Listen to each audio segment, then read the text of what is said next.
anak-anak, senang sekali hari ini Meli menyapa kalian melalui renungan untuk hari ini. Sebelum kita mengawali segala aktivitas, marilah kita berdoa. Kasih ya Tuhan, untuk kasih setiamu yang telah Engkau berikan kepada kami pada hari ini dan juga hari-hari yang telah kami lewati. Sebentar lagi kami akan mendengarkan firman-Mu.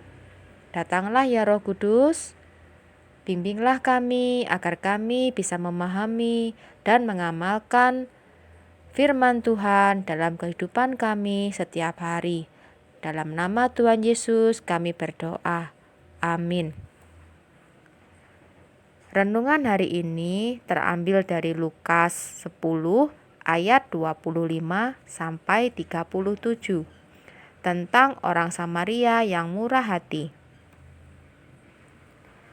Ada seorang Yahudi yang sedang berjalan dari Yerusalem ke Yeriko. Tiba-tiba datanglah para penjahat yang merampoknya. Para penjahat itu memukulnya hingga hampir mati, lalu meninggalkannya. Setelah itu, ada seorang imam melewati jalan itu dan dia melihat orang Yahudi itu tergeletak.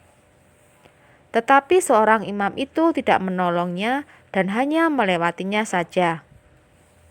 Setelah itu, ada seorang Lewi melewati jalan tersebut dan dia melihat orang Yahudi yang tergeletak itu.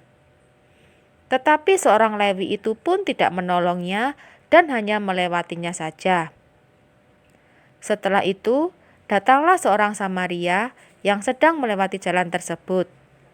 Orang Samaria itu melihat orang Yahudi itu merasa kasihan. Kemudian, orang Samaria menghampirinya dan merawat luka-lukanya.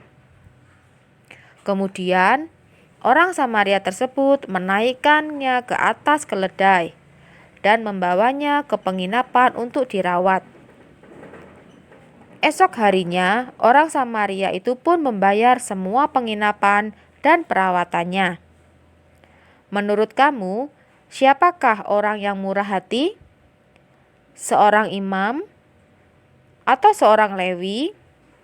Atau mungkin seorang Samaria? Dari cerita tersebut jelas sekali bahwa kita diajarkan untuk menolong sesama kita. Sesama kita adalah siapapun itu, tidak terbatas oleh ras ataupun golongan.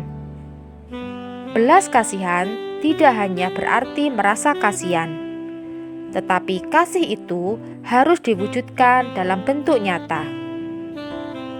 Kita sebagai murid Kristus diajak untuk membagikan belas kasih kita kepada sesama kita.